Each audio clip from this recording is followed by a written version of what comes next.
Hi friends, welcome you all once again to our YouTube channel. Today we are going to discuss about biofuels. Biofuels जो है ये दो word से मिलके बने मेरे दोस्त। एक है बायो और प्लस फ्यूल। अब इसके बारे में हम समझते हैं कि बायोफ्यूल होता क्या है। बायो का मतलब होता है जीव, या जिसे हम कह सकते हैं कि जिसमें जान है, और फ्यूल का मतलब होता है ईंधन। तो जैव ईंधन हम कह सकते हैं, इसका मतलब है यानी कि जो लिविंग थिंग्स से बन रहा है फ्यूल, उसे हम बायोफ्यूल कहते हैं।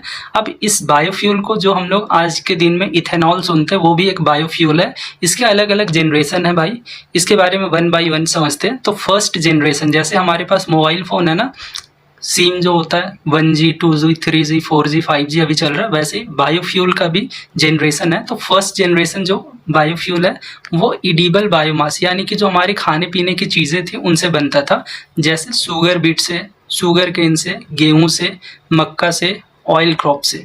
जो सेकंड जनरेशन का बायोफ्यूल बनना शुरू हुआ वो नॉन एडिबल बायोमास से, यानी कि जो हमारे यूज होने वाली चीज़ें नहीं थी, तेल वगैरह, उससे बनता था, जैसे लकड़ियाँ हो गई, ग्रास हो गई, स्ट्रॉ हो गए, वेस्ट हो गए, इससे। थर्ड जनरेशन के जो बायोफ्यूल है वो एल्गल बायोमास से, यानी कि जो एल्गी वगैरह है उससे बनती थी, जिसको माइक्रो एल्गी कहते हैं, माइक्रो एल्गी हो गए, इनसे बनती थी। फोर्थ जनरेशन का जो है वो ब्रेक थ्रू, यानी कि पायरोलाइसिस से solar to fuel genetically modified organism, जिसको हम लोग जीएम क्रॉप्स वगैरह भी कहते हैं, जीएम ऑर्गेनिज्म कहते हैं, इस चीज़ों से बनता है। आई थिंक ये इन्फॉर्मेशन आपको अच्छा लगा हो, बायोफ्यूल्स के जनरेशन के बारे में आपको पता चला हो। Thank you so much. लोगों के शेयर करें, लोगों को अवेयर करें।